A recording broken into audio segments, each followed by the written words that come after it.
Hey there, folks. It's me, Greg Delmage, back with another episode of Random Encounter. And instead of our usual news drop that I do, Jono and I have come together today. Jono is here with me. Hello. And we are going to focus instead on current events that, it's hard to miss in the world. And I'm not talking COVID-19. I'm talking things that have been going on in the States and the civil unrest, all surrounding Black Lives Matter. And we want to help out, however we can here at RPG Fan. And really the best way to do that is just to amplify and shine a light. I mean, I know some of our staff members have been going out and protesting. Those who are in a place to do so. Myself and John are in Canada, so it's not something we can do as well. But we've been trying to find other ways in which we can lend our voices to allyship in positive, helpful ways. And this segment is meant to do that, and we're going to shine a light on Black voices in the gaming community and the RPG gaming community specifically, and just how folks can help out if you choose. So one of the really, really great things that we've been seeing is a lot of big gaming companies are contributing like lots and lots of money and donating lots of money to Black Lives Matter, other charities. For example, Square Enix is going to be donating $250,000 to Black Lives Matter, and they're going to be matching employee donations. The Pokemon Company is giving $100,000 to the NAACP and another $100,000 to Black Lives Matter. That's just a sampling. There are countless other ones on Twitter, and I think that that's wonderful. Before we get into this, I just wanted to mention a few ways that Black content creators and have contributed to the game industry. For example, Jerry Lawson. He was the leader of a team that created ROM cartridges that allowed games to be swapped out without electrocuting the user. So if you ever had a Super Nintendo system and you were able, or a Genesis, and you were able to put a new cart in it without being electrocuted, you should be thanking him. And another gentleman who is still active is Mike Pondsmith. He is an RPG developer, but a tabletop RPG developer, and he was the gentleman who created Cyberpunk 2020. Now, I don't know if you've heard, but there is a fairly large game coming out from CD Projekt Red in a couple of months, Cyberpunk 2077, which has been inspired by Cyberpunk 2020, and Mike Pondsmith is very involved with the development of this game, working with the world, the lore. Yeah, when this game comes out, apparently there is going to be another update to Cyberpunk World for tabletop, and none of this would be able to exist if it wasn't for him. Mm-hmm. And this is just a very light history. We're not going too deep into it, and there's plenty more we can and would. So we're sorry if we have missed anything that you feel is important, and by all means, please let us know. But moving on, we did want to focus on some of the games and developers that we know of in the community, developing RPGs that we all know and love. And it's interesting. It's not interesting, but it's not surprising. It's hard to find, considering that African Americans make up only 2.5% of all video game developers worldwide. First of all, is Orion Legacy of Koryo Dawn from Kuro Game Studios is one to check out if you want a cool action RPG. This was a Kickstarter darling from a few years ago called Stonehearth by Radiant Entertainment. They're a couple of twin brothers who are developers together, and then had a fairly successful Kickstarter launch with Stonehearth. Essentially, imagine you're playing Minecraft, but instead you control all the Minecrafters, and they all have their own stats and level up and can change jobs and stuff like that to help build a village together. It's super neat. I enjoyed it thoroughly. A great visual novel comes from Kat Small. She developed this back in 2019. It's a game called Sweetxheart. It was kind of her journey through becoming a game developer in visual novel style, so it focuses on her life and her struggles with trying to go through school and then getting into game development. Treachery in Beatdown City. It sounds familiar, don't you think? That's by New Challenger and Hurricane Works, also done in 2019. It was very much inspired by River City Ransom and those kind of beat 'em ups with an RPG element thrown in. And again, looks super neat. She Dreams Elsewhere is one of the upcoming ones from Studio Zavir, coming sometime in 2020, is a kind of ethereal-looking RPG. Cryamore you may have heard of. It was a big Kickstarter darling as well. It looks fantastic. It's from Nostalgico, which was founded by Rob Porter and Alan Wansome. That game is it looks stunning. It has reached a bit of a standstill because I think they had some of their own personal stuff they had to go deal with. and before they can kind of come back to the project. But I really hope it gets done because it's a super amazing looking action RPG with like fantastic art direction. If you haven't looked it up, please go do that. Cleek by Dead Art Games is also coming soon.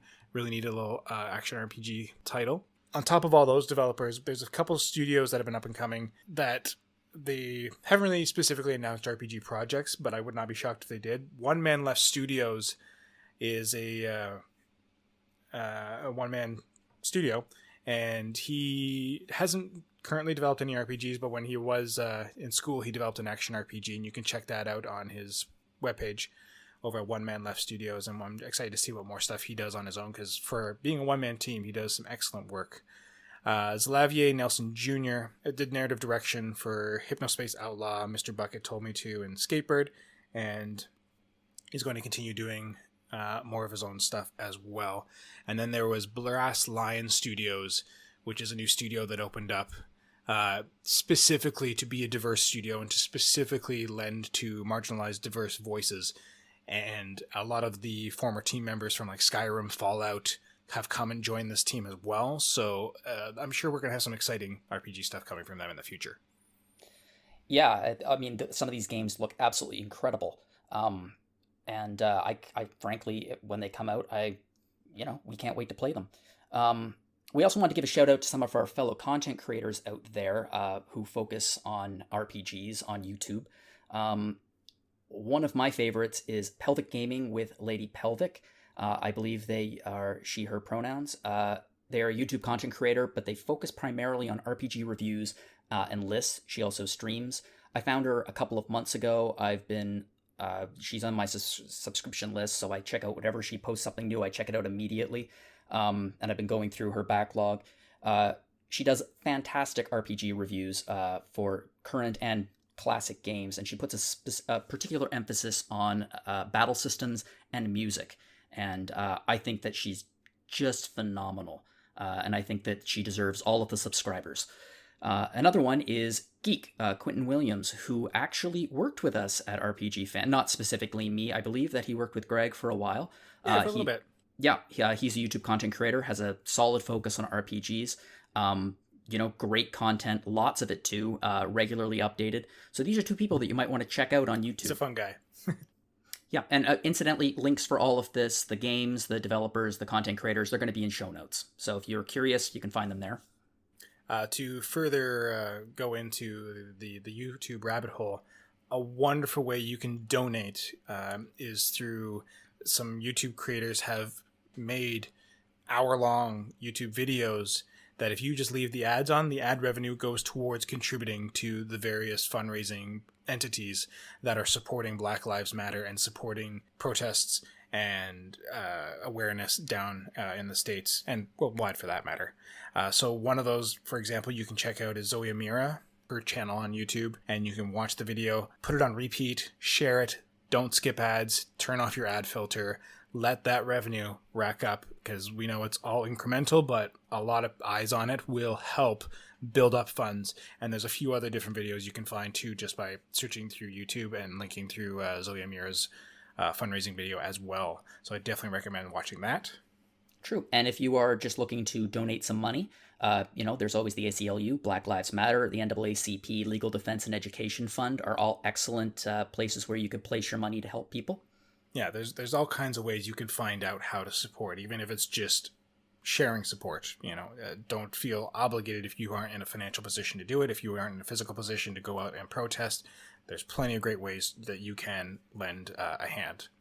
Finally, we just wanted to also shine a light on Black Game Developers. It's a website that does exactly what you think it is. It highlights Black game devs in all parts of the industry, whether they're designers, whether they're writers, whether they're VFX artists, music developers, anything. If you're looking for someone to connect with, if you're looking for someone to join a project with, or just follow a project, go check out Black Game Developers and get yourself up to speed. There's all kinds of ways to connect with folks out there, and we're hoping this is some of the ways in which you can find your way to it and feel that you can help make a difference in these current times.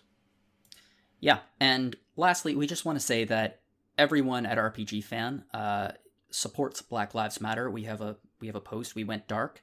And I think that we'll have a link to our statement about it in the show notes. But yeah, we support this, and it's a powerful message that needs to be shared. It's unfortunate the way it had to happen, but it's happening. And hopefully it's not just a fad. Hopefully this isn't just a trend. And I know I can't speak for everyone I know, but I plan and am educating myself more. This has already opened my eyes in so many more ways than even I originally thought. Not just to all marginalized lives, but especially the Black community. And I want to find ways to be a better ally. And this is just, again, one of the ways in which I think can be a step towards that. I agree 100%. So with that being said, thank you so much for listening. Thank you so much for your continued support of us, and hopefully your continued support of this entire movement and of action. And without further ado, please enjoy this next episode of Random Encounter.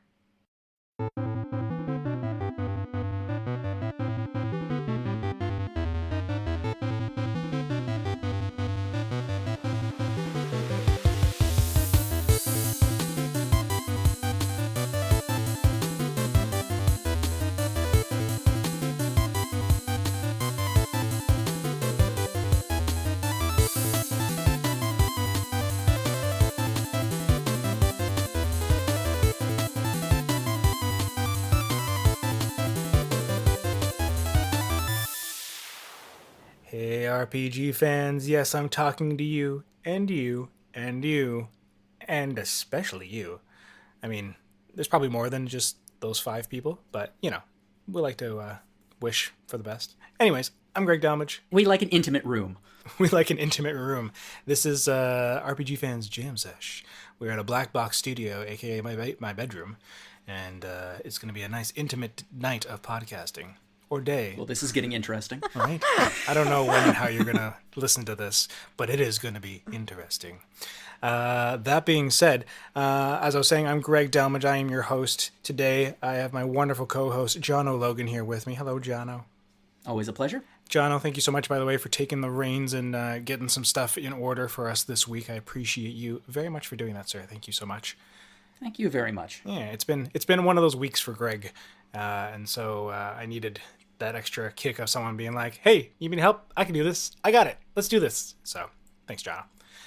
That being said, other people who work way too hard around here would be Alana Hagues. Alana's here. Hi, Alana. Woo! Hi, everybody. How is everyone doing? Fairly well, considering. That's what you gotta say. You gotta say everything you say, like whether it's great or terrible. You just gotta follow it up with considering. Given the circumstances, Yeah, we've got a lot going on. I mean, Alana being in the UK, you've definitely got a lot of weird stuff going on now. Definitely, yeah. What, I mean, like, by time or by, like, general, because both apply right now? That's fair, yes. You are in a very different time zone at the moment from where Jono and I are. But also just your government reopening everything very seemingly very soon. Yeah. Considering how late they were to the game in general.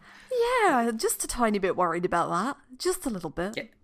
Yeah, you guys are going to be able to have gatherings of up to 6 people, I believe, by Monday? Yeah, not me. I'm not going to be doing that, no way. D&D is still canceled, guys. Sadly. But no, it's it's interesting, like, because we're going through our big phase of reopening as well. We're in phase 2 now, I believe, and that's kind of like restaurants and everything are opening. So my work has started calling us back to work as well. So Annette and I have been a little nervous about that, because basically now in the service industry, you're suddenly a frontline person because you're very hands-on with a lot of people. And depending on how many guests that do or don't come in, and I know they're doing all their best to do precautions and stuff, but my work is also taking a stance of like, oh, we're trying not to have people have masks and this and that. I'm like, but no, that's not. Like, I would rather not be spreading things to other people by accident, and I would rather make sure that guests and other people I work with aren't spreading things to me, because again, I live with a very high risk person. So it's debatable whether I'll be going back to work anytime soon or not. But thankfully, Annette's work has expanded her hours again now, so we're in a safe enough space that we can work through that as I find somewhere else that's safer for me to work. But I've been working with this restaurant group for 9 years, so it's a hard shift possibly to make. Yeah, no, I understand. And I understand your worry as well, like I have a friend who works in retail, and say we're opening stores up in the next 2 weeks, and she is terrified because Well, yeah. yeah, like it's about not spreading it and not getting it yourself, you know what I mean? Like, it's protecting everybody. And yeah, It's very likely we're going to have a second spike, because even during like some of the worst of it, there's still a lot of people who weren't caring as much, and now you see everything kind of going back to normal-ish in some ways. It seems like a lot of people are just like, cool, let's all party again. And it's like, no, that doesn't mean let's go back to normal. That doesn't mean let's all go to the pool parties like what's happening in Toronto and or head to the beaches like in Florida and stuff. It's just like, no, like we still need to keep our distance and do our due diligence, or we're just all going to be in this again come August. Well, I don't know if either of you two noticed, but here in Toronto, we made some international headlines because we had what can only be called just the astronomical stupidity of everyone going to Trinity Bellwoods and like being basically in a mosh pit. Like it was a couple of thousand people just shoved into a space. It was very irritating. And we've just had our state of emergency extended to June 6th. okay. So we'll see what happens after that. So we're here in Ontario. We're all still safe, I guess, except for the. I don't want to alienate anyone who was in Trinity Bellwoods. If we have any listeners on the podcast who visited Trinity Bellwoods last week, but you're really stupid if you were. My God. Love you. But yeah, I don't know. And it's a part of us that can't help but think like, are we being too cautious? Like Annette and I, by we, I mean, are we being too over the top, too cautious? But at the same time, when it comes to anyone's health, like it's better to be more careful than be like, oh, maybe I'm being a little too much and maybe I look silly and then end up dead. I mean, I'm a fairly fit human being, my sciatic nerve that's been a pain in my arse for like 2 months aside. But, there's been plenty of guys my age and fitness level and everything like that who have keeled over dead from COVID-19 as well, even though we're not like the high risk group. It can still happen. Yeah. And, and I don't want to think of that like if I leave Annette and Gwen in a lurch like that either, right? So it's like, but more importantly, even like Annette has her history. So it's just like, I want to, just stay home and play video games. Just keep doing that. I think part of the psychology of it is it's very, very difficult for people sometimes to imagine the road not taken. Like, what would have happened if we didn't lock down? What would have happened if COVID had continued to spread at the rate it was at the beginning of March? And because that didn't happen, it's very easy for some people to say that this was overblown, or my God, we only had this percentage of deaths. That's nothing. Whereas the reality is, if we hadn't taken these precautions, the death toll right now could be unthinkable. And that's the thing. We just can't know. Yeah, this is very unprecedented, which is why everything starting up and going back to normal still is a little nerve-wracking because, again, it's unprecedented. We don't even have a vaccine yet. So it's like, what's the rush? I know. The level of optimism about the vaccine is stunning. They're just like, we're going to have this thing by the end of the year. And I'm like, really? That seems ambitious. And it seems like there's a lot of people going to be out and about in between all the time. So, I mean, hopefully that herd immunity builds up real fast. Yeah, I mean, it took Final Fantasy VII Remake 10 years to come out, and the vaccine's going to be coming out in like 4 months. Okay. Oh, no. Well, we can tune in 2 months for COVID Direct, and we'll see where they're at with pushing launch dates. Anyways, video games. Thank you for letting us all vent, friends. But we have video games to talk about. Welcome to COVID Encounter. Yeah, exactly. COVID-19 Encounter. We are so behind. We're looking forward to COVID 20. That'll be great. I hear Sakurai's directing it.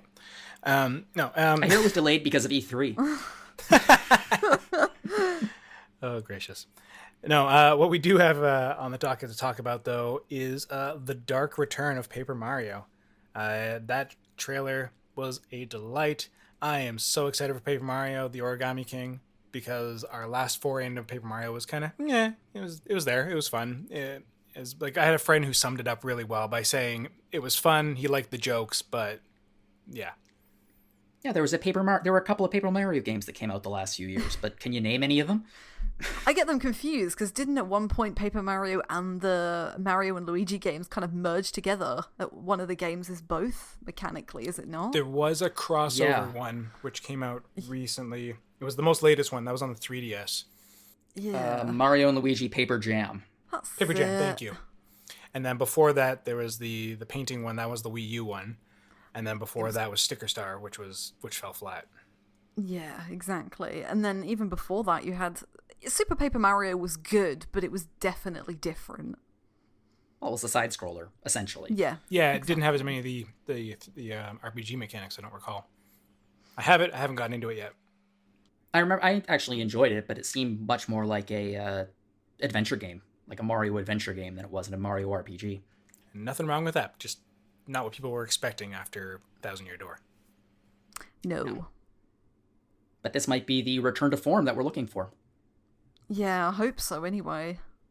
It was giving me some good vibes. Like, it seemed like it might be like the best marriage of both worlds between like classic Paper Mario and what they kind of were doing in Super Paper Mario, with a lot of like platforming and interaction with the world and such, but also just with those core good gameplay and story. I mean, the story seems very grim, with like a converted Peach coming out to try and convert you and just being like, whatever, your resistance is futile to the origami. Still a better origami killer than Heavy Rain. I was going to say, Paper Mario's never been afraid to take risks, has it? I mean, Super Paper Mario is famously kind of terrifying at times, and so it's quite nice to see that. I like the way that Mario can kind of flex in these different directions on these spin-off series. So, like, yeah, I'm kind of interested. I am concerned. I mean, I think anybody would be because of the recent history of the series, but. And initially the trailer didn't seem to scream RPG at me. And it was only until some follow-up footage came along that day. I think there's like a 20-second clip of a battle system, and then a load of sites were clarifying that it would still be a turn-based RPG with skills. I was like, oh, okay, they are still doing it. But there's been like no real indication otherwise. So they teased some Metroid at the end as well. Which was really funny. And there's a little Donkey Kong head. I'm like, are we going to get origami or a paper mache head like... power-ups and stuff? That'd be kind of fun. The amiibo functionality would be fun to bring back with this. We're missing so much of it in like Animal Crossing. I miss all the Nintendo nods from that. Someone was mentioning the other day that they're just like, the one thing I still love about New Leaf is that you can have Epona and like Wolf Link in your village. And I was like, I forgot that was a thing. Oh my gosh. I now need to track down those amiibo and throw them in my Animal Crossing town. But yeah, I hope we get that in this current one. Now you've got to be mad about it. Give us more Nintendo in our Nintendo games. Any rate, I mean, that'd be a super smart move for them to do in a couple of months if there's another shutdown or another flare up of this thing. Yeah, they should just release like an entire other game of DLC. Oh yeah, I wouldn't be shocked. They just hold off on it. I mean, Nintendo just hit the bloody lottery with Animal Crossing, but that's another story. Sure is, but success story, no doubt. But yeah, last Paper Mario I played was the original Paper Mario. Gwen and I played it last year. And so that way, because I'd never actually played the original Paper Mario for the 64. I had it on the Wii through Virtual Console. And so we went back, fired it up, and it held up. It's fun. And I like the ground it did lay for Thousand Year Door to improve upon it. But since then, I actually haven't gotten a chance to play any of the other ones. I still wanted to give like Sticker Star a shot. And I have Super Paper Mario. I just haven't played it yet. And I played a bit of the Wii U one at a friend's house, but I haven't really given any of them an earnest try. Have either of you two really gotten into them? Yeah, I mean, I played Super Paper Mario, and I gave, we just went through them all. What was the 3DS one? Sticker Star? Yeah, I gave it a shot.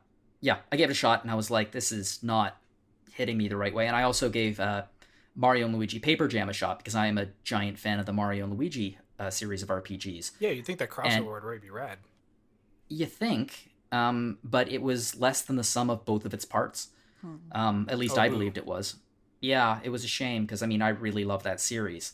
I mean, who knows if we're going to get any more entries in it, but... yeah. To be honest, we're given a choice between the Paper Mario series and the Mario and Luigi series. I'd probably take Mario and Luigi. I don't know why its sense of humor just seems to click better with me. Not that there's anything wrong with the Paper Mario series, but, you know, it's just a matter of preference. It's Coke versus Pepsi. Kind of. Yeah. They're basically the same thing, but... In so many ways. But yeah, the humor is definitely a little different. Like, the characters are more characters. Like, they're more present, so to speak, whereas Paper Mario just kind of is more like a Link, where things just kind of happen to him. I guess Paper Mario kind of harkens a bit back to the Super Mario RPG in some ways, just that Mario was kind of there and kind of acts things out, pantomimes it all, which is super funny, and we do love. Actually, Alana was reminding me of that recently because you had posted some music from it, actually, the booster song. For Yes, your, I you're doing did, the music challenge on Twitter. Yeah, damn. Super Mario RPG is so good, and that still holds up as well. I think Mario and Luigi probably follows more on from Super Mario RPG, and I think to kind of gameplay-wise. build off. Yeah, and I think to build off what Jono was saying, like, I would probably also take the Mario and Luigi series back over Paper Mario, and I think Paper Mario has kind of come wrapped up in its kind of gimmicks, and the humor is all kind of jokes at like paper puns and things like that, and whereas like the Mario and Luigi series is so expressive, like the humor is not in the dialogue, it's not all in the script, it's a lot of it is in how Mario and Luigi like interact with each other physically, like, you know, and fall and everything like that. So yeah, having those bro things, it's like one of the best places to see their relationship develop is that game. Yeah, exactly. It's so funny to think about how Luigi like didn't have a character until the GameCube era. Like if it wasn't for Luigi's Mansion, like the idea of him being a coward and kind of the screw up brother would never have happened. We went through the Nintendo, the Super Nintendo, and the Nintendo 64 without Luigi really having a defined character aside He was just from Green Mario. Pretty much. He was Green Mario who like wiggles his legs in the air when he jumps. Yep.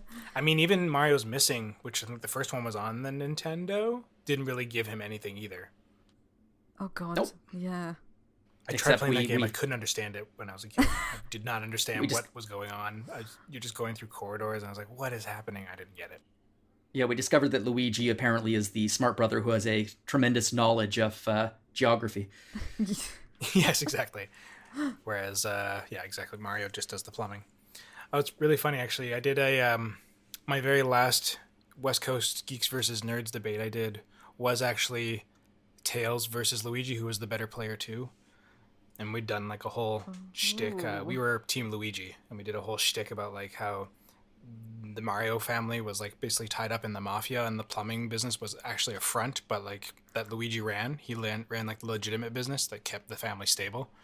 Okay. And that was our whole angle. It was not based. It was very loosely based in fact. Don't worry. I mean, I did my entire round was the attack round, and I attacked Tails by comparing him to Dr. Robotnik. That he's essentially the next Dr. Robotnik because he's also a boy genius, who's unfettered. So I was like, it was ridiculous, and super fun. It's all a comedy show. But at any rate, it was very ridiculous, and just you can give whatever you want to Luigi because his character is kind of paper thin. That being said, in Paper Mario, I do love getting his journal entries of his adventure he's on that no one seems to care about. Yeah, they're some of the best bits. I love those. Isn't he like a superhero in Thousand Year Door as well? Am I remembering that right? It's been so long since I've played Thousand Year Door. Oh, that does sound familiar. Yeah, he had like a mask. Or maybe what was the follow-up one? Because I don't think it was Thousand Year Door. I think it was Super Paper Mario, wasn't it? Oh, maybe. I think that's the one, yeah. Because Thousand Year Door, that's when you got a lot of the journal entries of his journeys. Which I would love for them to do like a spin-off of like the meanwhile, like what Luigi was doing, and we get Super Paper Luigi. Yeah. Every year is the year of Luigi. Let's bring it back. Amen. The year of Luigi never ends. It never should. It's always green. That being said, we do bring up Paper Mario because you, Alana, played a game that was a lovely homage, for lack of a better term, it seems, to Paper Mario and all that was good about it, which was Bug Fables, which came out back in November 2019, but as of recording, comes out today on the Switch, May 28th. And you were reviewing it for us. How does that hold up? Is it the love letter we all want? Yeah, it is. It's exactly what you want, and maybe a little bit more. So the developers did not pitch this as a straight Paper Mario like homage, but they have been very clear through the Kickstarter and through development that it definitely is. And like, I mean, you only have to look at it to go, oh, Paper Mario, because like how many other video games have stolen or borrowed from that aesthetic of paper characters and, you know, tunnels are toilet rolls and things like that? Like, not many. And while I was writing and while I was playing the game, I was thinking the only other like games I can think of off the top of my head are things like Unraveled, which uses like sewing, you know, yarn to make the little characters. Right. And what was that one on the Vita that looked super cool and was the only reason I wanted a Vita? yeah. You know the one I'm talking about? Oh god, yeah, I know what you mean. Oh no, I'm not gonna remember Yeah, it now. you got to like but, fold things using the Vita Touch thing. Yeah, I know exactly what game you mean, and I can't remember what it's called. It's okay. Jono will probably Google it for us, and he'll come up with it later on. I'm on it. Right. Okay, let's see the Vita foldable wheelchair. Wow. What? That's probably not what you were talking about. I don't But think it's called so. like folded or unfolded or something. I forget. I should like probably put in Unraveled, some but more close. keywords. Anyway. Right. Okay. Yeah. So like other Nintendo franchises have done like the papercraft thing. So like Yoshi's Woolly World and Kirby's Epic Yarn, but nothing like straight up paper. And Bug Fables is that in aesthetic, and it is that in gameplay. But interestingly enough, not like paper. You know, in like Paper Mario, you can turn it so you're like 2D and you can go down crevices and things like that. There's nothing like that in Bug Fables. It's almost just like the art style and the visuals of Paper Mario and the battle system and the gameplay of Paper Mario, but without all of the fluff. And It's not actually paper. There's just more like a pop-up aesthetic kind of thing. yeah, pretty much. I think that's a really good way of putting it. And I think it's all the better for it, really. Like, it's, you know, it's to compare it to Paper Mario a bit more. It's not as funny, but I think it's really well written. And I think what really impressed me the most about Bug Fables is that, you know, Mario is an existing franchise. It's got, I don't know, how long had it been around? Like 17 years when the first Paper Mario came out. It's a long time. And so, you know, they already had this like rich, diverse history of video games to draw upon. Whereas Bug Fables is like all new characters, all new world, everything's brand new. And they managed to create something so heartfelt and so lovely out of it. Like, genuinely wasn't expecting a story about searching for a tree that grants immortality to be something really heartfelt. And like, the three main characters are really great. So to set the scene kind of a little bit, so you are a group of bugs. You kind of get put together by circumstance. They are part of an adventurous Just like a bug's guild. life. Pretty much, yeah. So they get put together as part of an adventurers guild type thing. So you've got V, or Violet. She is a bee. She has a beemerang. She just ran away from her hive, so she's kind of not an outcast, but she definitely doesn't want to go back, and so she wants to go adventuring. She's very much your stubborn teenage girl who thinks she knows everything and is very... I love it. Yeah, she's really great, actually. I thought she was going to be really annoying. It makes me think of the princess in Ants. And now I'm like, I just want like the weird, without all the creepiness, Woody Allen character. Yeah, I know that's a really good comparison, actually. And you've got Kaboo, who's probably he's a beetle, and he's probably a little bit more generic. He's a bit more of an adventurer anyway. He's moved down from the north, but he won't tell you why he's moved. He's very quiet about it. But he's very much a people person. He likes being around people. He's very friendly. He's very encouraging. And then you've got Leaf, who is a moth who you find wrapped up in a spider web in a cave, and he can't remember anything. And then all of a sudden he wakes up and he has ice magic powers. And it's like, oh my god, what do you mean? And he speaks in like third person. There's a reason he speaks in third person. But That's amazing. yeah. And Does so that also just, get into like the whole like conundrum, the whole what's that the paradox of like save the butterfly but you kill the spider, but if you leave the butterfly you kill the spider, so like did you just ruin some spider's life by taking this moth down your adventure?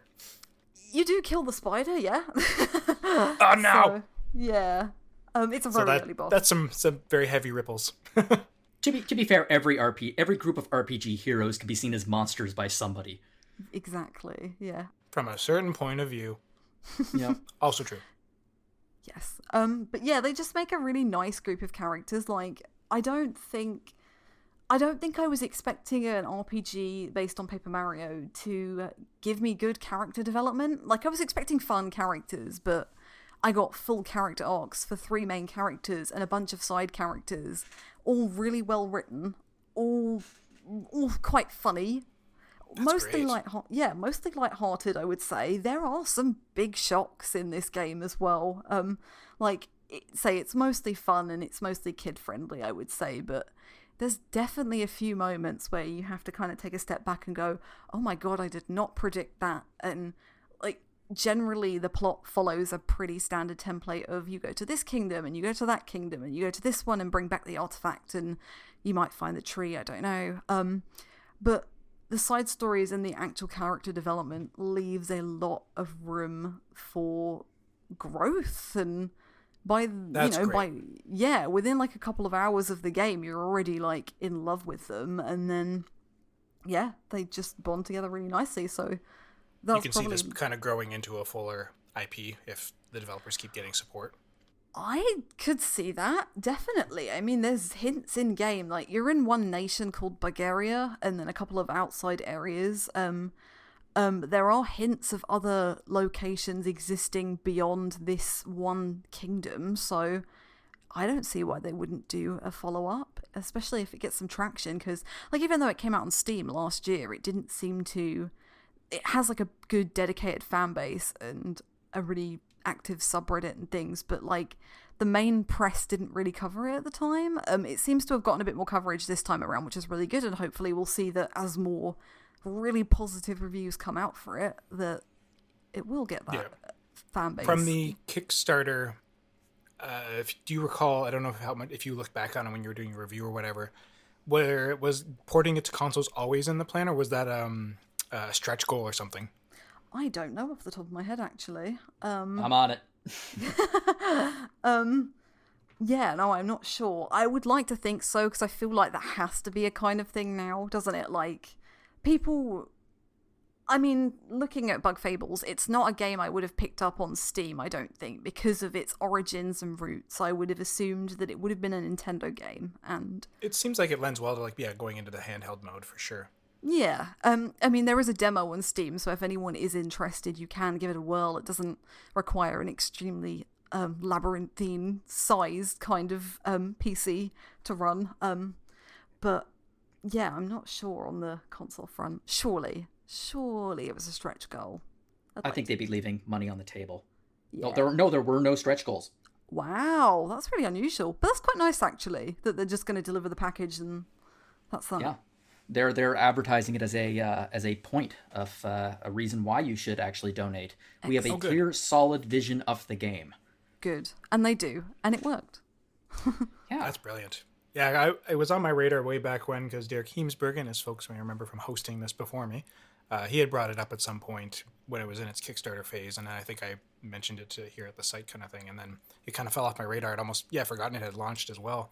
It just didn't seem to get like the big fanfare back when it came out in November, but I'm glad it seems to be getting a lot of traction now coming over to consoles. I'm just surprised that no other indie developers kind of grabbed on and gone like, oh, Paper Mario aesthetic, like, and this is the first one, really. Like, yeah, I don't know why people are scared because of Nintendo being a bit funny with their IPs and their kind of vision, but yeah, but it's not like they have like a trademark on like the aesthetic, but I get it. It's big shoes to fill, I guess, too, right?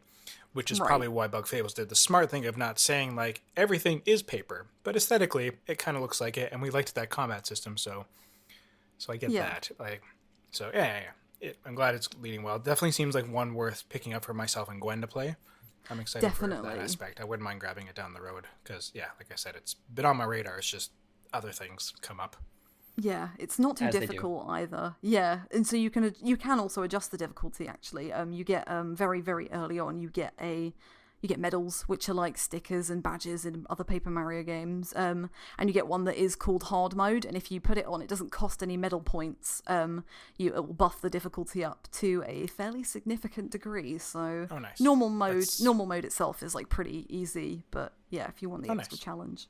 That sounds better than how they handled it in Citizens of Space. Because like Citizens of Earth and Citizens of Space very much handles, in its battle mechanics, very Paper Mario-esque, just with the interactive, kind of almost quick time event kind of aspect of the combat and such. Yeah. Which I did like about it, but just there's too many characters. But you had to get like a certain character in order to unlock different difficulty levels, and you had to level up their special abilities to unlock the different. It was very convoluted. I get what they were going for, but it just seemed weird making it a character's special power to adjust game difficulty. But whatever. I like that it's just there from the get-go, and that just seems to be a smart thing for developers to do. I mean, growing up, the reason why they couldn't do it on older consoles is probably just the limitations of space, but like now seeing games like, I think I was talking about this on the last episode about Horizon Zero Dawn, it has just a story mode version, which makes it all the more appealing to Annette, because Annette likes playing games, but honestly, she's a very important lady. So she keeps herself very busy and isn't like myself and many other folks who can devote the time to getting good at video games. So, when she's playing Breath of the Wild and encounters a Lionel, she's just like, nope, and runs. Whereas the rest of us might beat our head against the rock until we can beat it. So I think she would enjoy, for example, Horizon Zero Dawn. So having a story mode difficulty where she can probably just like breathe on the enemies and kill them, but lets her progress through the story and explore the world, that is something that I think appeals to a lot of players and reduces that barrier of entry, and it doesn't make it such an elitist kind of genre to get into, right? It's funny because there are other games that I don't have much of an interest in playing, like the Assassin's Creed series. But I have to admit, like looking at Assassin's Creed Odyssey and Assassin's Creed Origins, I'm like, oh man, I would love to explore ancient Egypt and ancient Greece. And then they offer those versions of the game where you can just go on a tour. Right, yeah. And in fact, actually, I think it was a few weeks ago, wasn't it, that if you had Assassin's Creed Odyssey on Steam, they were actually allowing you to just tour ancient Greece like for a week just to give people things to do. No combat, no nothing. So, I know that's hay not bales a to jump difficulty into. mode.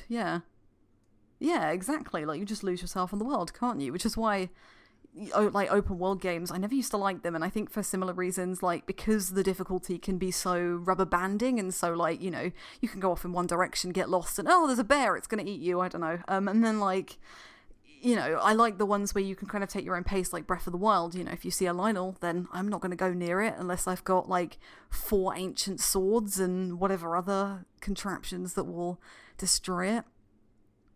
Which some players do some ridiculous stuff. I've been getting that in my feed a lot of like people doing just ridiculous trick shots and things. It's pretty amazing. And people trying to break Breath of the Wild. It's super fun to watch. It's a surprisingly buggy game. Not in like a bad way, nothing that breaks the game if you're just playing it, but if you're trying to break the game, holy crap, you can do some crazy stuff. You can, yeah. Did anyone see that there was a big news thing that came up in my Google News feed of someone had figured out a way to like break it so they basically got into orbit of Breath of the Wild, like they basically launched themselves into space and they kind of were like seeing the map from that point of view. It was ridiculous. They like could see the sun. It was nuts. Breath of the Wild speedruns are really good as well. They're amazing. The popular one in now is to like how fast can you pet the dog? So you have to go and find the nearest dog and try and get it to roll over and pet it. So I think speedruns are just cool. Like that's one of the most recent evolutions of gaming that I think will continue. Like there's a YouTuber, what's the guy's name? Summoning Salt, and he does history lessons of speed runs. So he'll like run you through the history of a speed run of a specific game. So like speed run of Warpless Mario or speed run of Punch Out. And you'd think that would be super boring to watch, but they are really engaging. And they're like little history lessons, and you just watch, and he explains like the tricks and how they were used and how they evolved. And it's if you're ever just sitting around and you're a little bit bored and you want to watch something in the background, turn it on, because they're very, very good. I find that's something I consider in some of my reviews. Just if this game has, like, will find traction in that community too. Because there's certain games, like when I played Moonlighter, I'm like, I could see this totally being something that people start challenging themselves to like speed run through. Because just the random nature of the dungeons and what they can find, what they can abuse, all that sort of stuff. And yeah, sometimes it's glitch running, and sometimes just straight up the skill of it, right? Mm-hmm. Right. Sorry, can we get back to Bug Fables for a second? Sorry, yes, let's go back to that. Tangent there. It's okay. It's random okay. I just wanted to ask you if it's very random. I wanted to ask you, is there anything in, like, I'm sure Nintendo would never admit to doing this, but I'm pretty sure they're paying attention and they're probably playing it.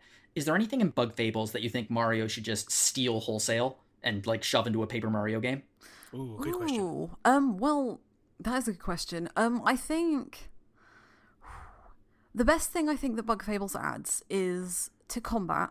It adds something where you can essentially choose whoever attacks first or swap the order your characters go in, but you can do it in battle. You don't have to do it before battle. You don't have to do anything. I think, again, Paper Mario is kind of a bit too gimmicky in that it relies on, oh, I'm going to turn into a paper aeroplane and things like that. But I think Bug Fables kind of tightens up all the mechanics quite nicely, and being able to choose who goes first is really important, because I think Mario always has to go first in Paper Mario, if I'm right. And in Bug Fables, you can enter battle with V first, and if V's in front and there's a mole underground, V can't attack that because she can only use her Beamerang. So you have to use Leaf's ice magic. So you can either bring him to the front, or you can select him and tell him to attack first from the back row. And then it just goes back to whoever's next. So I think a turn order or manipulating that would be a really cool thing to do, because actually I think that's the thing a lot of RPGs could do. The only thing you need to be careful of is if your character in front you can also give other characters other turns. So if you want to give, say you've come to Leaf's turn, but Leaf is useless against all the enemies that are left, but actually they're all flying, so V can attack them. You can do something called a turn relay, which means you give V an extra attack, basically, and Leaf loses his attack. If you do too really many cool. of those, yeah, there is a benefit. Like, obviously it gives her an extra chance to bring them down from flying, but the more you do it, the weaker she gets per that round, so you can't abuse it. So it's another really cool thing. It's just little things like that that kind of polish up the combat a little bit. Because Paper Mario's combat's fun, and I really like all those like Twitch-based, like, hold down, and then let go of it when it flashes up, or press A at the right time. I like all of that, but I think that this adds like more strategy to it that I don't think Paper Mario has. Paper Mario is much more skill-based and buff-based, whereas this is like, oh, who's the best person to go first, second, or third, Which kind of sounds like Darkest Dungeon a bit. Yeah, it does. That's good. But yeah, either way, Bug Fables sounds pretty rad. And if you're jonesing for more Paper Mario, I guess go in this direction. I do hope this gets more. It's nice to get some joyful games that we all enjoy. I'm excited more for it now from your glowing review. And for those of you who, check out her review, or, go look at some of Steph's cool collector cards. I feel we need to do like a Kickstarter or something of our own for the website, and like actually like print those out as a collectible like magazine cards or something, or little review cards for Instagram. That would be so cool. Be pretty I think dope. that'd be kind of cool if we look back in time to like Game Players magazine or some of the giveaways they did, and do like a retro style thing, or do a reader's letter page or something like that. Because we don't have any listener mail this time, everybody. Come on. Raul, Jamie, where you at? I kid. It's because I didn't talk about Bravely Default really a whole lot in the last episode. That's why. Exactly. It's our fault. We're sorry. We're so sorry. But that being said, I've been playing something with Brave in the name, so maybe that'll be enough. I don't know. We'll get there. But we haven't really... Jono and I have not been playing much new ourselves. Like I said, I've had a week, so I've been kind of mostly doing some other stuff, making that money in Animal Crossing when I have had some downtime, and I went back to Pillars of Dust to try and clear that up. That game is it's still holding up as a fun little retro experience, but I haven't quite finished it yet. But what I have gotten into myself was Final Fantasy Brave Exvius War of the Visions, which dropped.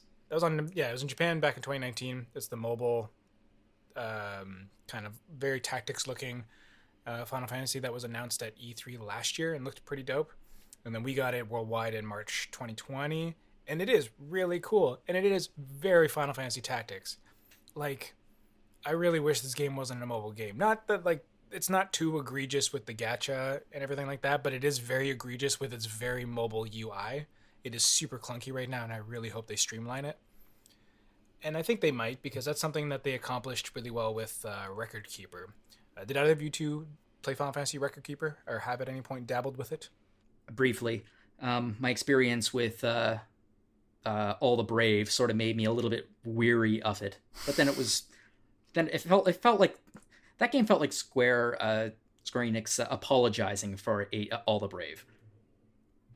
Yeah, I can see that. It's a very simple. Like the gacha again isn't very bad. Like my roster is super loaded. I get pretty decent weapon drops and stuff like that. Like all my parties are pretty cool. Although getting into like the really like high level gameplay it still eludes me. But I've done a lot of fun stuff in it, and I find it's really easy to just dive into and then tap out for a while and come back to it, and it's more of the same. But they've done a really good job of streamlining the UI as the game has progressed over the past, I think it's 5 years old now, 6 years. And it's and I really hope they do the same with War of the Visions, because right now you go to that home screen and like they're very much trying to be similar to something like Dragalia Lost, where like you have like a main character that you can choose whichever character you want to kind of occupy your home screen. Mine's Ramza, because I joined right near the beginning and they had a crossover event with Final Fantasy Tactics stuff. So you could get Ramza, you could get Gefgarian, and you could get Cid. And I managed to actually get Ramza and Gefgarian, which was rad because they are OP as F and really awesome. Nice. So I got Ramza, and then there's just a bunch of bloat of like just menus and icons and a bunch of like, there's like 2 different shops, it feels like 2-3 different ways to like summon things. Every day there's like 4 different like daily challenges, things that pop up and give you like stuff. There's adverts for like a sale on something. And then there's like daily challenges and daily missions and there's just so much random stuff that just is in your face in that main menu that just clutters it. And it just feels so mobile. But the actual gameplay itself is, when you go through the story mode, is like everything we could have ever wanted from a new Final Fantasy Tactics. And I just wish we got that as its own thing. I wish that the company had the faith in just saying like, let's make this an actual like mainline Tactics series game for consoles or whatever, like instead of a mobile gacha game. Because like everything, they still have Brave, they still have Faith to build up your characters. So many of the mechanics are basically the same. They don't have the system with the Zodiac system, so to speak, of like how certain Zodiacs are strong or weak against and don't interact as well, which was a huge crazy meta thing in Final Fantasy Tactics. And the story is so far pretty good. The characters they don't have noses, so that's good. And and like it's a really good looking game. And you can like build up summons and stuff like that too. You can't summon Rich, but you can still summon everybody else, which is great. And you kind of can get buffs onto them with you can like attach a card to them, so they have a whole like card side mechanic too, and you can attach equipment to them as they get better, and everyone has different jobs that they can level up in. It's not as like flexible for the job system as Tactics was, where they all kind of have like a predestined set of jobs that they can go into. So for example, your main character, March, no, not March, I'm thinking of the wrong Tactics game. Mont, there we go. Mont Leonis, is one of there's like 4 main kingdoms, and he's from the kingdom of Leonis. He's your main kind of character, and he starts off as a lord because he's a noble person, but he can also go into knight and then I think into paladin. So after you like level them up to a certain level and you get all the random drops that you can use, and again, that's where all like the gacha stuff comes in, of buying stuff in the shop or redoing missions and hoping for the right drop and stuff like that. And it gets into like certain mission achievements can unlock certain things for you. So it's a lot of like convoluted stuff that also still feels very Tactics in how to unlock and maximize the system. But the growth is really fun with each of the characters, and and you can build your parties however you kind of see fit, and just focus on a few characters or swap in others and whatnot like that. And then when you actually get into the battle, it all plays just like a Tactics game, which is what I'm there for. Wow. Yeah, I remember seeing it at E3 last year, actually, and thinking that it looked really polished. And so I remember people going, oh my god, it's a new Final Fantasy Tactics. Oh, it's on mobile. That was kind of everyone's reaction. And I thought, well, no, actually, it looks pretty decent. So the fact that you're essentially saying that, apart from, it's a gacha mobile game with some really clunky menus, and, Tactics games don't always have the best menus anyway, so like you've really got to try and keep them tidy. There's a lot of menu clicking. I'm not the biggest fan of Tactics RPGs, unfortunately, but that's my own fault, and something I'm trying to work through. I'm going to play Final Fantasy Tactics this year, I promise. So that's exciting. Woo! Come on the show to talk about it. Yeah, I definitely. Yeah, it feels like by putting Final Fantasy Brave Exvius in the title, that's their like warning. That's their like, sorry, it's a gacha game, FYI. But also War of the Visions. So is it tied to Brave Exvius, or is it like an entirely separate thing? That I'm not familiar with, because I personally have never played Brave Exvius. It looks like a spin-off. Yeah. It's supposed to be a spin-off, yeah. So I'm sure there'll be some crossover events where you'll be able to get some of the characters that were just in Exvius. Maybe we'll get Ariana Grande. I don't know. But It's set. Okay, I got it. It's set in the same world, the primary setting of Brave Exvius. Oh, Right, okay. okay. So like a mobile Evilith alliance thing now. That's what we're doing, Sort is of. it? Yeah. The and continent of Audra is referenced in Brave Exvius and was depicted in the game's original world map, but is inaccessible. So I guess this takes place there. Okay. Okay, gotcha. So it's like in a side campaign world, something or other. Yeah. I'm curious how many more people will kind of cross over into it as well. But at the moment, they just kind of are doing their own, adding their own kind of characters and everything to it, which is totally fine for now. But I mean, they had Final Fantasy XIV's Ishtola, is that her name? Yes, yeah. Yeah, she was in there as well. I just actually finally got around to using her. She's pretty powerful as well as a mage. She's great. She's great anyway in 14.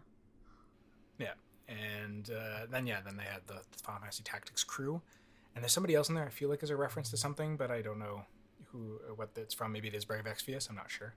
So it feels like, yeah, there's going to be plenty of opportunities for crossovers and stuff like that. But again, if you want to play Final Fantasy Tactics in a new age like this, if you can get past a bit of the gacha bloat, this game's actually very fun to play for that. And it also has the thing in it that I kind of always wish Tactics had, which was they have like a dual arena kind of place, so you can actually match up like a party of your own 3 characters against somebody else's party of 3 and go in and do head-to-head battles, which is, I always wanted that with Tactics, is to build and play against somebody in like a tactical warfare thing, because sometimes the AI just isn't always up to snuff, right? And Right. still can happen here. They just don't make valid choices, or you're just very powerful against them. And yeah, I like that extra level of playing chess, so to speak, that Tactics could bring. I find it fascinating. I think that I might be wrong about this because my finger is far from the pulse of Japan, but Western audiences, us, and I'm guilty of this too, tend to look at iOS games and Android games, mobile games, with a certain skepticism and, it has gacha mechanics and a lot of other things, and that really does limit the appeal to them. But I don't think that's the case in Japan. Like, I'm looking at some of the numbers here for... It's very much their thing. Oh, yeah, it's pretty like- much the opposite, isn't it? Like, mobile gaming in Japan is, like, number 1, basically. Yeah, I'm looking isn't at it? this, and apparently by February 20th, 2020, it had been downloaded 9 million... This is the game you're currently playing, War of the Visions. It was downloaded 9 million times, whereas by April 2020, it had only been downloaded 2 million times in the West. Wow. Which is, fine. Those are still decent numbers, but Yeah, I not feel... the same runaway success. I feel like a lot of the games they've been releasing that have retro appeal to them have all been on mobile. And because they've been on mobile, I think a lot of people in Western audiences have been missing or intentionally ignoring them. Like Final Fantasy Dimensions 2, for example, got released on a few years ago, and I haven't played it. But like, you look at the pedigree of it, and it's like a lot of people from Chrono Trigger and Final Fantasy 5 and 6 were involved, and it's about time travel, so it's familiar material to explore in a Final Fantasy / Chrono Trigger type game. But it just didn't seem to click here in the West. Yeah, it's definitely a very big lifestyle difference, I guess. I want to say is probably the biggest reason. Like, I just feel like with the way Japanese schedules are built and their work ethic and everything, and how the country doesn't have the luxury of space and time in the same way that I think North American countries do, or North American cities and such are kind of built, and our whole work ethic over here is built. I feel like we have a much more a bigger emphasis on recreation and relaxing and luxury than Japan does. So I feel like, yeah, the console market isn't the target all the time over there.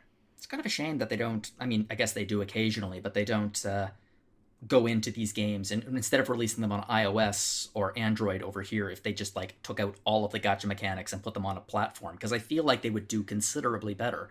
I think so too. They'd make some sick money off that. Yeah. I mean, Dragalia Lost and Fire Emblem Heroes are kind of 2 exceptions, I think. They do. And Granblue, which isn't really officially around over here, but people play it. They True. do pretty well over here. And I think as well, like, the lifestyle thing is one thing, but also because, Breath of Fire 6 happened. We don't talk about it very often. Lots of people were angry about it, and it got shut down within a year.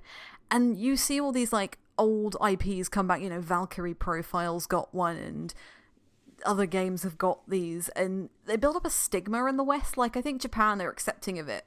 And then over here we're like, oh no, we want Breath of Fire 6 on the Switch or something like that. And then It's like this a negative letdown. press, this negative press kind of builds up around it. And it's similar to other genres, I think. It like walking sims and things. Like a lot of people go, oh, mobile games aren't real video games. I'm like, yes, they are. Stop complaining. It's just you're not the target audience for them, and you don't have to shout about it. And I think that a lot of the time that drowns out a lot of the positivity surrounding them, because like say Dragalia Lost and Fire Emblem Heroes have got their fans, and I hear a lot of good things about Dragalia Lost and Granblue in particular, even with the any gacha gacha mechanics. game can rope in Derek Heemsbergen, it must be a good gacha game. Exactly, yeah. So I'm thinking like, yeah, it's a lifestyle thing, but also like we've just not even tried to accept it at all in a lot of That's cases. fair.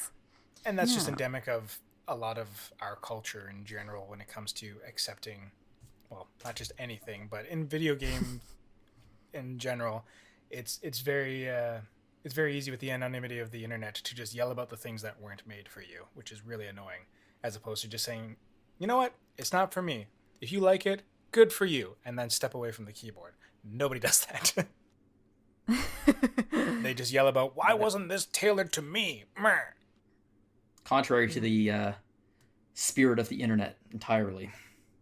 Yes. Right? Yeah, it'd be nice. I wish that was a thing, Alana. But it's funny because this is by no means an editorial choice for RPG Fan as I understand it.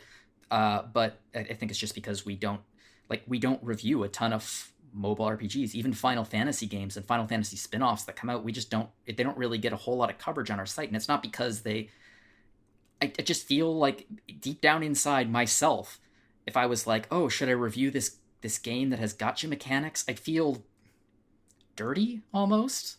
It's weird, isn't it? Because gacha as well, like, I remember when gacha was in Xenoblade 2, it was one mechanic I really didn't like. Like, you didn't have to pay real money for it, but it was like a luck of the draw. Like, oh, you've got like a 10% chance of pulling a really good blade, and it's like, oh, great. And if you don't pull one, you've got to do another one, and you've got to do it over and over and over again.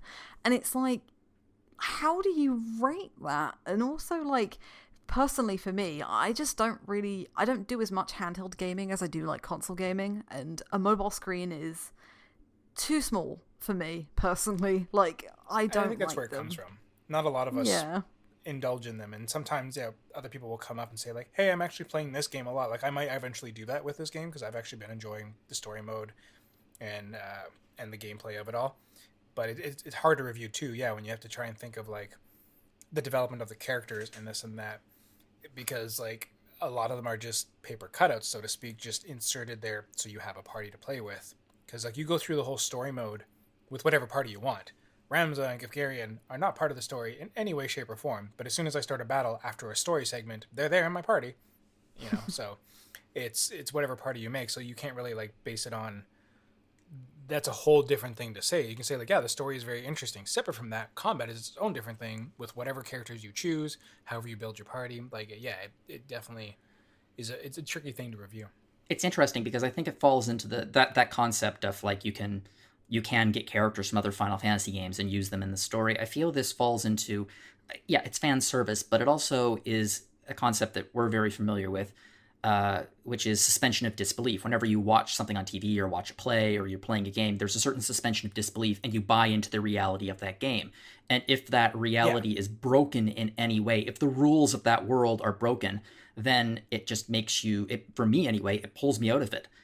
Like, the rules can be insane, they can be ridiculous, but it pulls me out of it. So if all of a sudden I'm seeing Cloud in a game that he's not supposed to be in, that he has no presence in this world, that he has Unless no they've justified it. Yeah, it's just you paid $5 to play as Cloud. It literally just makes me go, that's not cool. And that's kind of my frustration with this too. I would almost enjoy the story if they forced me to play with the characters that are in the story or I unlock during the story as I meet new characters. I would enjoy that a lot more, as opposed to me just playing with whatever party I want to play with. Which on the one hand, I'm like, cool, I like these characters, they're rad and they're overpowered. But it is a little bit of a discombobulation between the two things because they've never explained why you just have random units. You just your brain makes its own headcanon for like, they're just, my military units that I call up to the front to fight for me so that way, the king isn't fighting, Yeah, and I mean, to be fair... But you could unlock the king and the queen and throw them into battle if you have randomly drawn them. And to be fair, I picked Cloud for a specific reason, because he shows up in Tactics, the original But at least one. they gave us a story reason why that happens. Exactly. You didn't buy do him. they? You didn't buy him. You didn't pay something extra to get him in the game. So he's Yeah. there for a reason. You have to earn him. You really do. You gotta work for it. Yeah.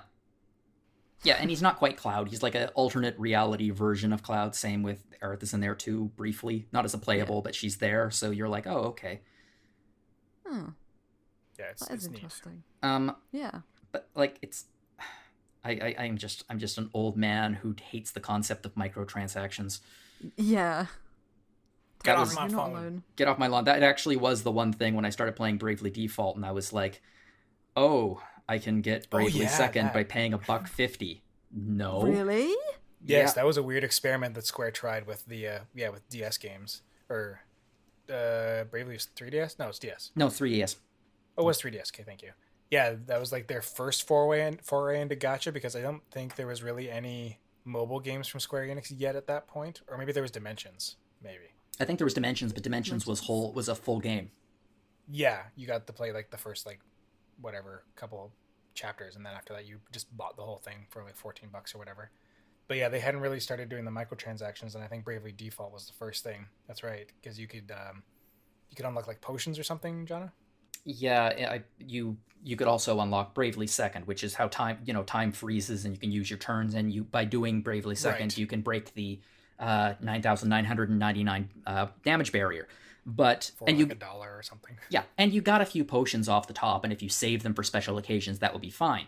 But you do have to earn them again, and you can you do have to earn them again, essentially, like literally pay for them again if you want to use them. And I did not do that. I don't think anybody really did, hopefully, because you really don't need to. To be honest, I'm not entirely certain I could if I wanted to anymore. Yeah, that server's probably down. Yeah. Anyway, Probably, yeah. The one thing I will say, though, if you do unlock characters, they do have some like special story stuff just for them, so to speak, or at least missions. So there was like some Final Fantasy Tactics kind of themed missions. So it was mostly just on a map, had that Final Fantasy Tactics music, but otherwise didn't really. It was just kind of fighting random monsters and stuff. But I'm wondering if that'll develop more into a thing where like you'll get a little story with those characters to kind of expand in for people who aren't as familiar with them. Because otherwise, yeah, it's totally just nostalgia fodder is really all it's there for. and oftentimes it's not even good nostalgia fodder. Like from everything I've heard every single time Caitlin's on the show and we talk about 14, I'm hearing about like how it does fan service, but it does it extraordinarily well. It really does. Whereas Yeah. whereas this is just like justify it. yeah, whereas this is like pay $1.50, I'll give you a character you love. Right. Between that and Record Keeper, it's bringing me back. Like there's very few gacha'd games that I'm actually into, and I tried Dragalia Lost for a bit as well, but I got overwhelmed by how beefy its story was, because its story was so good, but I was just like, I don't have time to commit to a full RPG and a full story on my Right. phone, as well as everything else that I'm playing as well. Whereas I find the story in this is just light enough that I can justify it. Like a story, when you're playing the story mode, the story beats are maybe like they're really, really well acted. The voice acting's great, and the character actions are pretty solid for what it is as well. And it all takes place in engine, and then they're only maybe like a minute or two. Whereas like Dragalia Lost had great writing, great acting in it as well. And some of the battles, you'd get a bit of story and go into a battle, but then there was like a bunch of chunks that were just story. It was just cutscenes. And again, they're well done, but I was like, I just don't have the time to commit to this on my phone. And I don't want to just skip it either. Like, I want to know this stuff. And it was just so overwhelming. Whereas this, I can follow along. I get the sense of what's going on. And it's light enough that I can put it aside as well. Right, yeah. You want to pick up and play it whenever you want, really, not sit, you're not going to sit on your phone for like 3 hours at one go, do you? Well, exactly, just to get through a chapter. And I'm like, all right. Yeah. Yeah, and these games aren't going to go anywhere. These things are, I imagine, especially in Japan, but even here, I imagine that these things are cash cows for these companies. I mean, Yeah. the big one coming up, which I would not touch with a 20-foot pole, is Romancing Saga Reuniverse, which the second part of that just looks like somebody like started typing a word and then their keyboard just decided to like accidentally turn the caps lock on in the middle of it, and it looks like someone who's a really bad touch typist trying to write the title of this game. Taken from the Kingdom Hearts school of titles. I was just going to say that. Yeah, exactly. They were just Yeah. like, let's get someone from the Kingdom Hearts team in here. Can you just give us a name? They're like, oh, throw a few more colons and dashes in there. Yeah. I mean, I haven't had a friend. I have not, like, I don't mind mobile games. I'm not going to play them, but I haven't really had my outrage moment yet. Like, the Nier one looks really good. Nier Reincarnation. It looks like it might just be like a walking kind of thing. But I am really interested in that. And I'm really interested in it because I think it will do some really good stuff narratively. And, you know, Nier and Nier Automata have amazing stories, and if they can transfer that into a mobile game that I can sit and play for 20 minutes at a go, you've got me. Don't worry about that. Mm-hmm. Yeah, that's, I think, the key thing is just making it digestible. And so far, The Visions is doing that, at least with its story, and then it has enough other side things to do if you get completely caught up. Like, there's 6 chapters now. I'm still in part 2 of chapter 1, so I got a while to go before I'm caught up, so I've got plenty to do. Oh man, I'm looking at Romancing Saga Reuniverse screenshots, and I'm like, no, you don't, Jono, because it looks so beautiful. Because it's like, ooh, look at the pixel art. Oh, I imagine it sounds amazing. And I'm like, no, you learned your lesson last time. This is not the game for you. I look forward to episode like 200 where you've actually played it, and you're just like, I did it. That would be spent $50.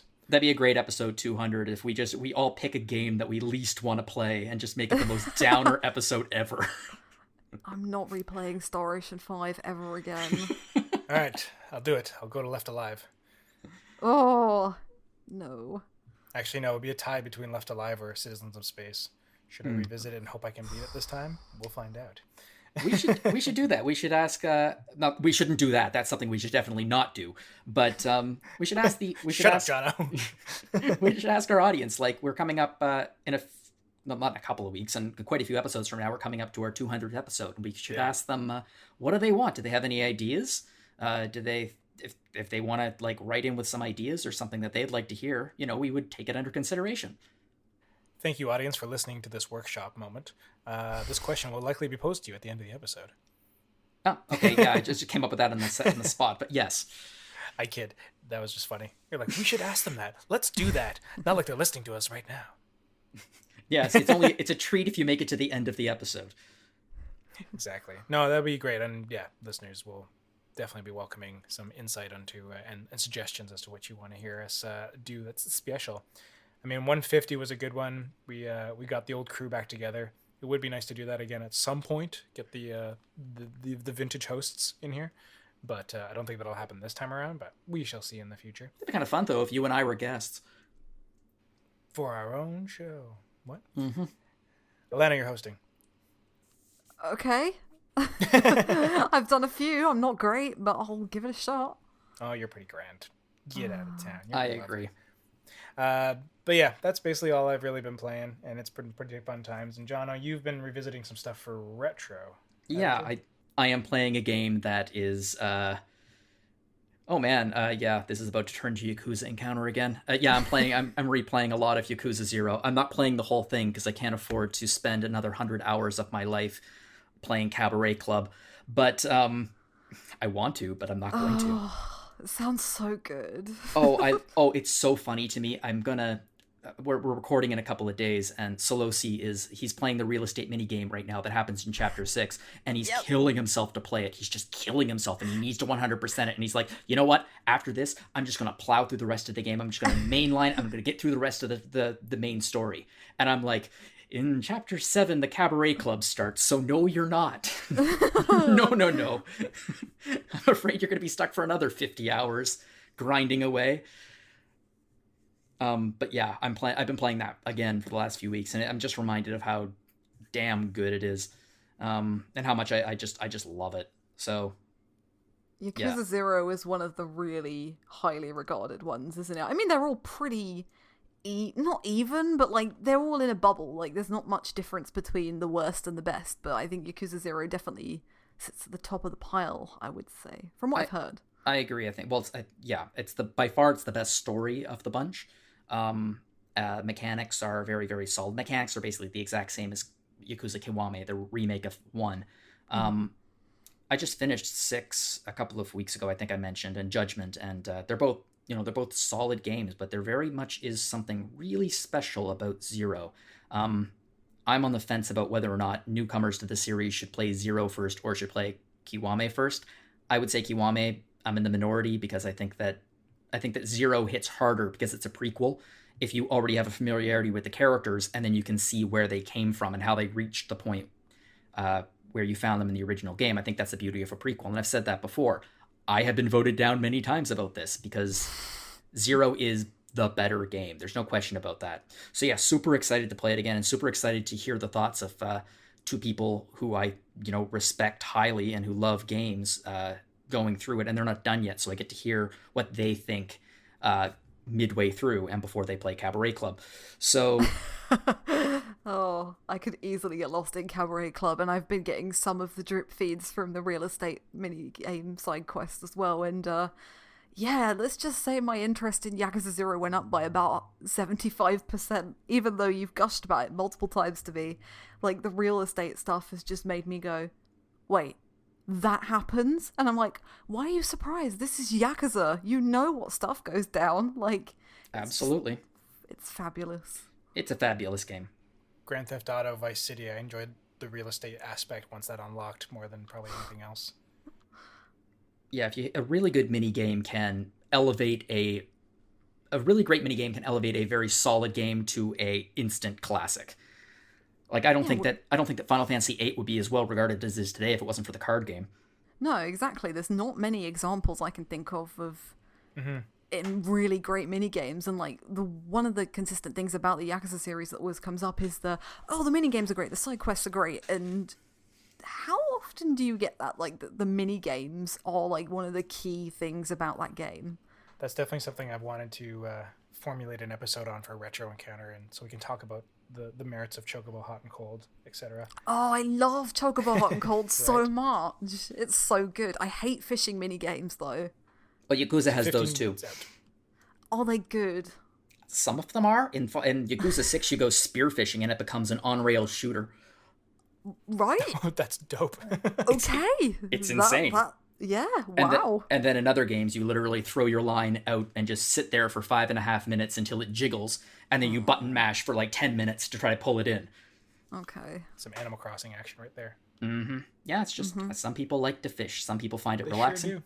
They do. We just talked to one of Gwen's best friend's parents came over yesterday to visit us for Annette's birthday. Mm-hmm. And he was saying, he's like, hey, you know what I'm nerding out right now for video games? I'm just playing a fishing game. I know, right? Sega bass fishing on the Dreamcast with the actual peripheral. That would be so good. That would be good. No, I think it's on his PC or something. It's only on Steam. But either way, he's just enjoying, just chilling out and fishing. He's like, yeah, I crank up the sound, just get that ambient sound of like the waves and the birds chirping and just the wind in the trees, and it's just a nice little escape. I love it. There's nothing like games. There are like games that let you zen out like that, like fishing games, or I guess Euro Truck Simulator. They have an audience. They have an audience because you don't need to pay attention to them, but you do, and it's, especially right now when you just kind of want to zone out for a little while and just let your mind relax. Really, really useful tools to let you do so. There's a reason we have so many flight simulators. Yeah.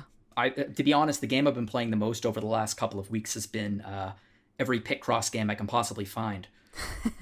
Oh, really? That's fun. Oh, yeah. I've just been mainlining Picross games, and it's so great because I can just play them, and it just calms my mind right down. The Video Gamer's Crossword Puzzle. Actually, there's a Picross game that came out a couple of months ago that was like a cross between Picross and Ace Attorney. Jeez, I should look that. Oh, Murder by Numbers. Murder by Numbers. Oh, Jeez, now that I mention this, I should probably look that up because it would be in with our coverage. Every time you get the Picross wrong, it's just like, objection! I'd play that game so hard. Me too. No doubt. So I guess we should segue out of this now so we can get Alana out of here. Yeah, that's pretty much it, I think. Oh no, we forgot to mention A Hero Must Die again. Oh no. Give us your one-line review. Oh god. That does it. That's good. We're good. It's not terrible. I mean, I'm one of these people who tries to find some good stuff in there, and I like the idea, which is why I picked it up. I It's a was great just really idea. bored. Yeah, it's a really cool idea. So, really quickly, conceptually, you basically start at the end of the game. So you fight the final boss, and then you die. But you've saved the world, but you haven't saved your lover. So God enables you to live another 5 days to kind of fix the rest of the world's problem, and hopefully you'll find your other half. And it's really interesting because you basically level down. So you start at like max health, max strength, and over the course of 5 days, your health goes down, your attack goes down, your armor gets weaker, you have to change your armor. And it's a really cool idea, but because of the kind of short, the one playthrough takes like an hour or two, because of the Like short nature of 30-second it. hero kind of thing. Pretty much, yeah. But because of that short nature of it, it gets really repetitive. So like you're just going through the same areas all the time, and yeah, like conceptually it's good. I think it could make a really good game if they did something cooler with it. But yeah, We got to wrap things up because we've had a fun little episode. Alana, it's always good having you back on, so thanks for that. And Jono, always a pleasure with you here. And Greg, good job, buddy. You did it. Got to pat myself on the back somehow. For those who have stayed to the end and those who have listened to the whole thing, I have a treat for you. Tearaway for the PlayStation Vita. Yes, there we go. PlayStation Vita. Thank you. that's it. The suspense was killing Yep. me. And Mr. L, also known as the Green Thunder, is a brainwashed version of Luigi. Right, there we go. Those are the tidbits we hang on to when we've asked Jono to go do research. That'll be a new thing from now on. What research has Jono dug up during the recording? You can find us at podcast@rpgfan.com. And as we workshopped earlier, we do have episode 200 coming up. It's 10 episodes away. That's kind of fun and nuts. I mean, Solosi has well bypassed us with his ridiculous retro encounter schedule, but we're getting there soon enough. And if you have any thoughts on what you want to see for a special episode 200, please send them over to podcast@rpgfan.com. Bug us on Facebook, on Instagram, on Twitter, wherever. Give us those thoughts. I want your thoughts. I'm G Delmy on the Discord, so you can talk to me directly. Jono, how do people talk to you directly? And you can find me on Twitter at Jono Logan, or I'm occasionally on the Discord as well. Or just send a message. Just fire off a message to the mailbox for random, and we will address it on the show. Yeah, you can send in 3 cereal box codes to P.O. Box. No, anyways, I miss those days. And we'll send you a decoder ring. A random encounter decoder ring. Oh, man. Should get Tooker on that to make like shield rings with his 3D printer. It'd be rad. Oh yeah, that would be so right? cool. We could all be superhero friends together. Yeah, we can we can put in a code in every episode, and only the people with the decoder rings will be able to understand it. That sounds fun, but it also sounds like a lot of work. Yeah, no kidding. At any rate, as I was saying earlier in the episode, Alana Hagues is doing a video game music hard mode challenge on Twitter, which is always fun to follow and figure out different people's tastes in music, along with all the various other things that Twitter keeps us going with. But Alana, how can people find you on the Twitterverse or anywhere on the interwebs? So yeah, Twitter is the best place to find me. I am at Alana Hagues on there. I also am occasionally on the Discord. I am Alana on Discord. Or if you want to be a bit more formal and email me direct, you can do that by emailing alanah@rpgfan.com. Like it, love it. Thank you so much, everybody. We have other podcasts. We did mention Retro Encounter, various games coming up for that, such as Yakuza 0. So yeah, look forward to that episode coming up. As well, we have back episodes of Rhythm Encounter. One of these days we will get there with some more, hopefully, maybe not, I don't know, really, there's no promises, we're sorry. And then Hat and Eric are still doing Phoenix Edge podcast, which is full of delightful good times, so check them out as well. And coming back for more of us, I hope. 190 episodes, we must be doing something right. Canceled at $199. That'd be such a... Well, we should leave with a cliffhanger at $199. Will we be back? Who knows? Yeah, we're back 2 weeks later. At any rate, thank you so much for listening, everybody, and putting up with our shenaniganry. Jono, Alana, thank you so much. Until next time, bye for now.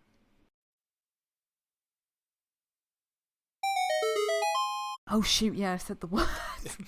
You said the thing! Oops. It's okay. It's fine. It'll literally be Alana saying things, and I'll be like, it'll just be my voice going, game title. And then keep going.